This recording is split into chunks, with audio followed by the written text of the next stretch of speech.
are gardenville.tv, and we're in a fruit cage. Now this is a sort of a wonderful area for growing fruit. Look what we're looking at here. This is what now, Susan? This is a Tayberry. Well, we're standing at the end here where there's one Tayberry planted. Yeah. The next one is 12 feet, which is about 3.5, 4 meters further down that way. So if you were interested in growing a whole row, you would put them 12 feet apart? If you you'd put them about 10, 12 feet apart. Okay. But you get plenty of fruit from one, and you can train it both directions on your wall, but you'd need it about 10 feet spread.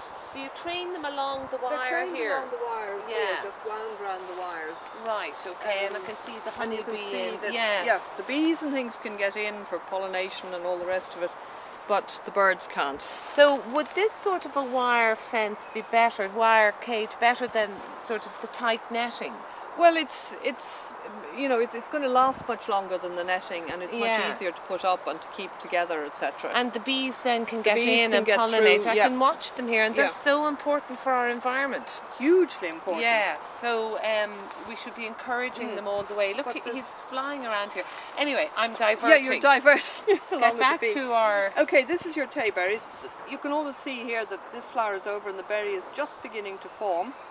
So that's what's going on. I thought that looked as if it had died off. So it's no, actually the fruit is coming here now. beginning to form here now, just beginning. Yeah. Right. Okay. So these will fruit a little bit before the blackberries we were looking at earlier. So you're getting a succession of fruit. Okay. When should this come into fruit? I would think you're looking at, where are we now? Middle May, July. July. Okay. Where the blackberries, I think I said July for the blackberries. It's probably going to be that little bit later. Okay. It'll be into sort of August. Now, tell me about the shoots and everything. Right. This is all... These are last year's growth, which are sending out these flowering stems and fruiting stems now. Right. But this is next year's growth here. Right. The new shoots coming up. It's very spiky. This is going to be trained in now for next year. Okay. Once these ones have finished, the old ones are cut out and cut right back, and these new ones are trained in, ready to send out their fruiting. So the ones that are showing the fruit this year, you cut it right out, and that's it. It's gone. And it's gone. There's no use anymore. No. And then you train in these new ones, which will actually make that full growth this year. And if you had too many, if you only want 3 or 4 stems, only enough room for that, you can always cut out any additional ones you want. You don't have to keep every stem. And what about feeding this now, watering it and keeping it? If it's been very dry, now that the fruit is beginning to set, you would need to water. Give it loads, but this here, the ground has been very well mulched, so that's keeping in the...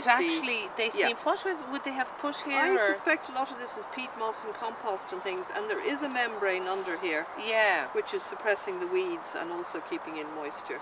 Oh, it's very well planned, isn't it? Yeah, and these will be mulched now with manure every year.